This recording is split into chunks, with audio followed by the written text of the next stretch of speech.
bukavaho hagasigaye inyama singisi irimo irareba kanyo iswane irareba iki wowe unangalia bituganiwe ku manyoko toka wewe urareba iki akangaka ko ndebera nubwo mfite inzara mvuye ku kazi ariko nshobora kurya mucoma n'umwana mwiza ariko afite probleme cyane ureba itarashya uriya muntu yavuye muri Kongo reka mubyeyi gufa bakonde ubazana ngo agira ibintu by'intungamubiri ntago ducomeza imbwa nka Nyamirambo nta kibazo ngo ufite ikiganiro urimo urakora kuri Yongwe TV nibyo uyu mugoroba umusaza Yongwe Joseph yamamagaye kugira ngo ngende dukorane mu kiganiro cyacu kwamamaza cya saa 12 tugiye gutangira kwamamaza se muri Yongwe TV niko cyitwa kwa gitambuka ari kwa kanga gitambuka kwa kangaye kwa gatatu bahitamutse kwa kane kwa gatanu bahitamutse kwa gatandatu ubwo ngubwo tuzato nibyo kwa mbere tuzatuhagikoze ni iminsi yose muri make ariko ni live ni kwa gatatu kwa gatanu iminsi yose. Alright, nkuko mubibona rero ahangaha turi ni mu kabari ka Kayitankore Njori alias Kanyombya. Kuri ubu ngubu twamenya amakuru yuko Kanyombya asigaye afite akabari. Aka kabari rero akaba gafite icyokezo, kakaba gafite aho kunywera, kakaba gafite buri kimwe cyose wakifuza. Na kabari kaherereye hano mu Kiyovu cy'abakene. Kanyombya rero akaba ari umwe mu bantu nubwo ari umubosi w'akabari nyine ari nyiri kabari, ariko numwe mu bantu bakunda kubyikorera ibintu byose. Usanga ari mu cyokezo nkuko mubibona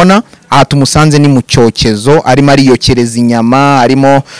dusanze arimo arakata ihene umutwe, dore ngo uwo mutwe w'ihene. Ubu ngubu rero akaba yararimo yotsa inyama. Urumva ko abakiriya bamumereye nabi ngo inyama zishyireho ikirungo kimeze neza cyane. Aka ni akabari rero ka Kanyombya, araza kutubwira byinshi kuri aka kabari kiwe. Birukumbaza nk'umunyamakuru ibintu birandandinge kubireka kubera ko birangirirana. Ubuse ayasambana ayo namara agomba kuba biriye ntabwo ari biro ariko byanganaga basi ubwo ni mucoma wiwe ari kuvuga. Reka tumwegere mubwire ngo gende bagene akayikatira ku bwonko neza. This one what is it? Nagaruko bayikata this one ntabwo ari uko nguko kumutuma ni nko kwitera ku mutwe wawe, agomba kujya twerekere ku mutwe wawe bagagatira ngaha. Dore inyama kuntu yazishirije zose nago zirashya yazigize urubito. Akangaka ko ndebera nubwo mfite inzara mvuye ku kazi ariko nshobora kurya mucoma n'umwana mwiza ariko afite probleme cyane, afite ikibazo mu bwonko. Ese Kanyo ibingi bintu nawe ujye ubibasha kuba wakiyokereza inyama? Ndabibasha, ashobora kuyotsa, abashaka kugira ngo wote ubwoya gotsa n'umutwe wose ushobora kuwotsa ubwoya byaranye ukayotsa ireba nyine ireba yapfuye kandi ijisho mbona iri kureba ukayikaraga gutya nyine ubwoya bukavaho hagasigaye inyama singisi irimo irareba Kanyo iswane irareba iki wowe unangalia bituganiwe ku manyoko toka wewe urareba iki ujye ubibasha ibintu byo kugira izo ni zingaro. Dore zingaro yazikoze neza ariko ibintu bye asindamo akanywa inzoga agasinda. Dore nicyo twaminsi yenda byikorera. Zingaro ya hani wawe ibimeze ite? Zingaro ni 700 ariko brochette isanzwe ni 600. Twarazamuye kubera corona ariko umuntu wazamuye ntabwo ari undi ni Putin. Ese Kanyo aka kabari kawe inzoga ntabwo uzajya uzinywera? Nizibananira kugira ngo bazigure nzazinywa ariko se niba ibiryo bigurisha bikakunanira ntubyikorera ukabijyana ukabigurisha. Urero okay, niki cyatumye uvuga ngo reka nshinge business y'akabari ntushinge boutique? Banza utubwire. Ejo bundi abakongomani baje mambwe ngo tupate mifupa tabwa ndapatia mifupa abantu amagufa niyo kandi niyo ambere bafite ubwenge shaho muzarye mu isose y'imifupa.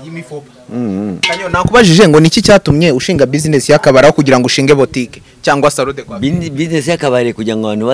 banywe inzoga, bamwe barasinda, bamara gusinda ugasanga bakugiye mu ideni wamwibutsa akibagirwa. Ariko nukuvuga ngo ngiye nicyo gituma ugomba kurya ikiryo uriha. Iryo maze kwishyura mbere kwishyura n'imbere.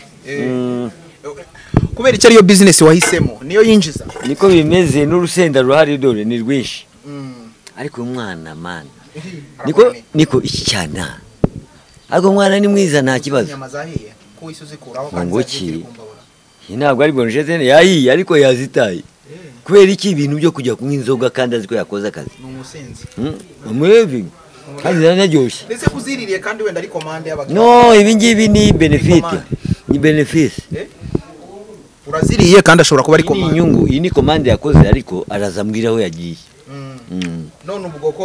akandiye niko ni benefit yanjye none se wabonye shobuja utarya namwe mu makuru ya benefit ukarya amafaranga nubwo hari amafaranga nze kuyarya njye ku ruhande ahubwo nakwiriye ibyanjye ariko ugasigariza abakiriya ubu no ku nzoga urabanza ugafata benefit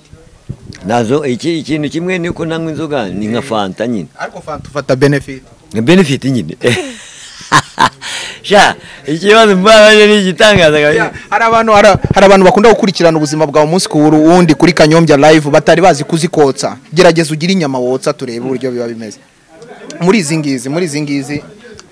urebe itarashya ya muntu yavuye muri Kongo reka mubyeyi gufa bakonde ubasana ngo agira ibintu by'intungamubiri shasha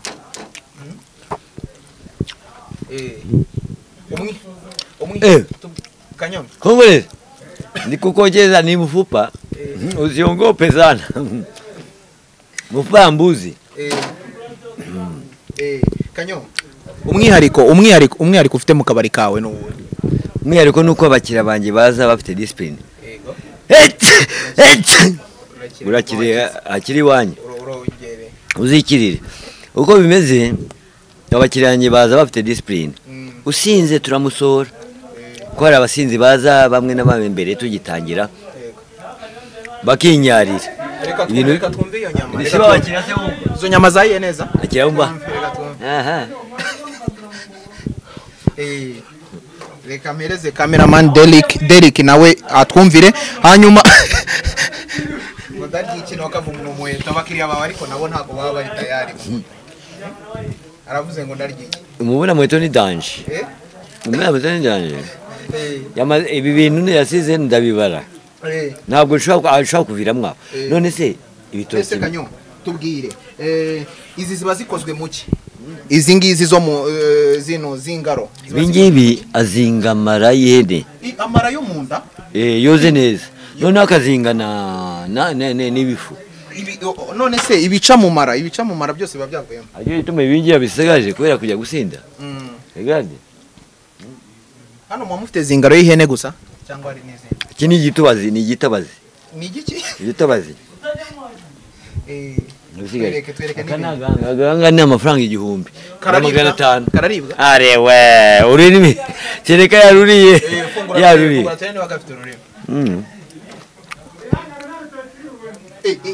n'amenyo aracyarimo amenyo aracyarimo wivuga byamenyo utaza kusuzugura we ntabifite ubu ni wakura amenyo abiri ugashyira hariya ashobora bashyira he aho ngaho oyashanga wiza kumbaza gutyo dore iyi ni imijima iyi ni imyijima reka nyiyokereze oba ariko umwijima wagira ngo namara agenda umwijima sugira amara hano mu gihe zingaro zihene gusa ntabwo ducoma izimbwa nka Nyamirambo nta kibazo Nyamirambo bagira zingaro zimbwa niho batangira barya inyama baravuga atansiyo igufa ry'umukongomani rigushya okay noneho Kanyo rekera ngo rirashyiye Kanyo zingaro y'umuntu buriya yabimeze zingaro y'umuntu irimo amabyi ntabwo umuntu ariko se warya mugenzi wawe ariko turebye amase hari ukuntu nari Bukavu hariya bagafata utuntu kuri Burarirwa iyi nkibaho oya ndakubwira amara ari mu mwanda ako ntabwo warya amara y'umuntu warya yanjye se kayihene tuyarya reka nzarye maze nkwe nimara kwisegura urebe ningusurira ubanze urya amara yanjye uzavuga uti amara ntabwo nayarya none gucaguwa yego okay Kanyo ni iki wabwira rero abantu bashaka kugana akabari kawe bazajya baza bazajya barya neza barezi zingaro ni sisa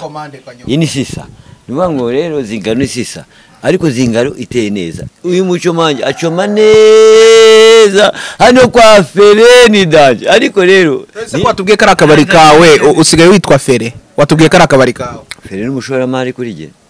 Fere yagushoyemo amafaranga ndamwishyura rega ukuvuga uri brand ya Fere brand nyabakisi nindi brand rega ntabwo ukora hano kwambura n'umushoramari byo turabizi ariko ni wabukora hano akazi k'ubucoma umwana namuhaye akazi ngewe rananiye tamupiga walayi ariko ntagupiga umuntu yakoze zingaro neza akora gatwe neza ariko asigaza ibintu bikora n'uzazingaro namara ariko batubwiye ko ngo ubu ngubu ugiye gutangira gukora ngo ufite ikiganiro urimo urakora kuri Yongwe TV nibyo uyu mugoroba umusaza Yongwe Joseph yamamagaye kugira ngo ngende dukorane this one is business tukakora neza nta kibazo dore ko ejo bundi yasengeye abantu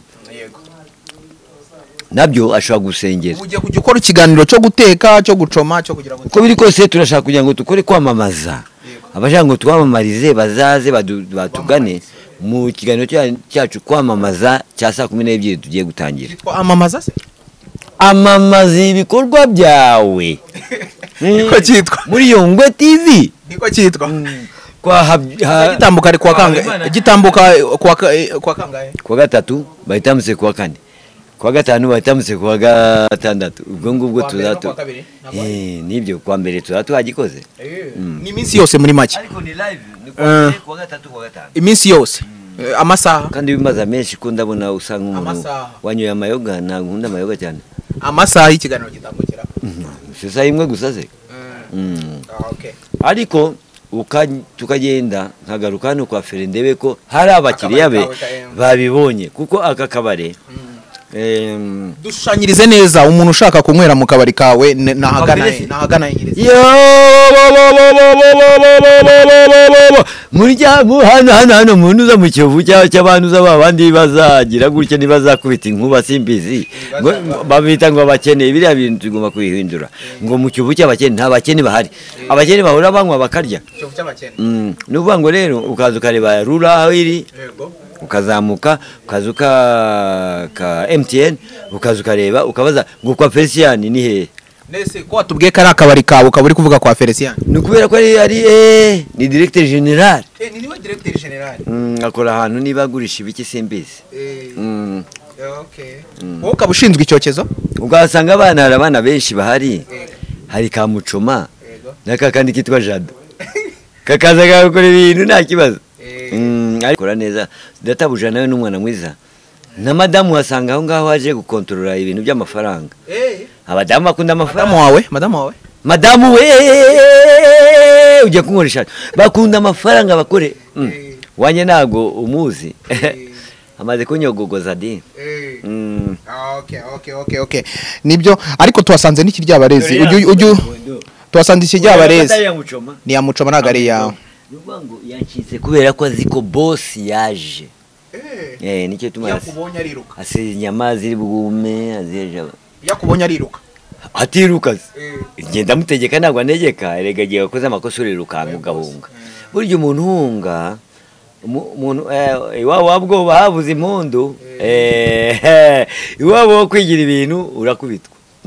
ibintu by'abakiriya ndabona ari wo byira niba biba byabuze abantu babigira ntabwo ari ikibazo ni mu mari yanjye ni benefit yanjye reka njye gushaka Mucoma okay kanyereka tugushimire cyane nicyo wabwira abakunzi bawe kuri Kanyombya live icyo mbabwiye muzajye mukora neza mutitaye kuba mwaravuye iwanyu muzamushaka akazi wamara gushaka akazi ukangiriza boss wawe wamara kumwangiriza uzi ko azaguhemba ugakora ibyo wishakiye kubera ko wamaze guhaga ubwo bwangati uzabujyana iwanyu ikibazo cya nyuma hari ikintu upangira abafana bawe wenda nko kuba wabazana mu kabari abafana bawe bimena ukaba wabagurira brochette icyo kunywa umunsi mukuru bazaze kwa Felician bazaze kuri Kanyombya live baze kuri Kanyombya live mbagurire bambaze kuri nimero 078 3 2 2 80 184 baze hano baguri hene baguri ihene cyangwa wowe bagurira mbaguriye ihene ariko nta muntu ujya uzi iwanjye atikoreye kuza kundebuza wikoreye kuko nta mushyitsi uzimanirwa atizimaniye umushyitsi mwiza n'uwizimanira kandi nkaba mbasezeho mbabwira ngo nono bukene nono poverty no. Okay, uwo rero yari Kanyombya live twari dusanze hano mu cyokezo ku kabari kiwe ariko yita kara kafere ubwo ngo niwe directeur general aho twari tumusanze mu cyokezo. Mukomeze mukurikire gahunda zacu, mukomeze mukurikirane ibiganiro bitandukanye, turabakunda cyane.